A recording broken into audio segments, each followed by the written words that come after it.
চোখ রাখবো আবহাওয়ার খবরে। ঘূর্ণাবর্তের জের দক্ষিণবঙ্গের ৮ জেলায় ভারী বৃষ্টির সতর্কতা। বাঁকুড়া, পুরুলিয়া, ২ বর্ধমান, পশ্চিম মেদিনীপুর, নদিয়া এবং ২ চব্বিশ পরগনাতেও। বাকি জেলাতে বজ্রবিদ্যুৎ সহ হালকা ঝোড়ো হাওয়ার সঙ্গে হবে বৃষ্টি, এমনটাই জানাচ্ছে আলিপুর আবহাওয়া দফতর। সরাসরি কথা বলে নেব, প্রতিনিধি পৃথা দাশগুপ্ত আমার সঙ্গে রয়েছেন এই মুহূর্তে। পৃথা, কি জানাচ্ছে আবহাওয়া দফতর? দেখো, একদিকে ঘূর্ণাবর্ত গাঙ্গেয় পশ্চিমবঙ্গের উপরে এবং অন্যদিকে সক্রিয় রয়েছে মৌসুমী অক্ষরেখা, যার জেরে দুই বঙ্গেই বৃষ্টির সম্ভাবনা, এমনটাই জানাচ্ছে আলিপুর আবহাওয়া দফতর।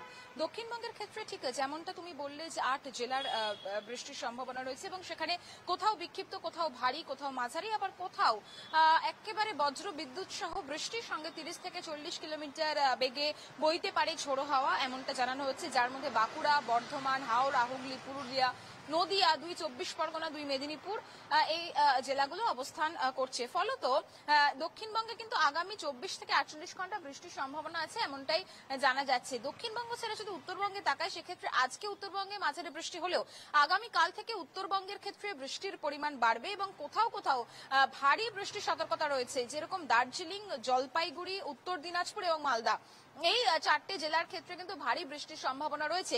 ফলত দুই বঙ্গের ক্ষেত্রে বৃষ্টি হয়েছে এবং সেই জন্য তাপমাত্রার পারদ খুব একটা বৃদ্ধি পাবে না, মোটামুটি ভাবে স্বাভাবিকই থাকবে। তবে বৃষ্টি কমে গেলে আর্দ্রতাজনিত যে অস্বস্তি, সেই অস্বস্তি বজায় থাকবে, ঘর্মাক্ত যে পরিবেশ সেটা সৃষ্টি হবে, কিন্তু খুব একটা যে সর্বোচ্চ তাপমাত্রার পারদ বৃদ্ধি পাবে এমনটা নয়। ফলত সামগ্রিকভাবে এই একদিকে ঘূর্ণাবর্ত এবং অন্যদিকে যেহেতু সক্রিয় রয়েছে মৌসুমী অক্ষরেখা, ফলত দুই বঙ্গে বৃষ্টির রয়েছে এবং বুধবারের পর থেকে বৃষ্টির পরিমাণ দুই বঙ্গের ক্ষেত্রেই হালকা করে কমবে, এমনটাই জানাচ্ছে আলিপুর আবহাওয়া দফতর। বেশ, ধন্যবাদ পৃথা।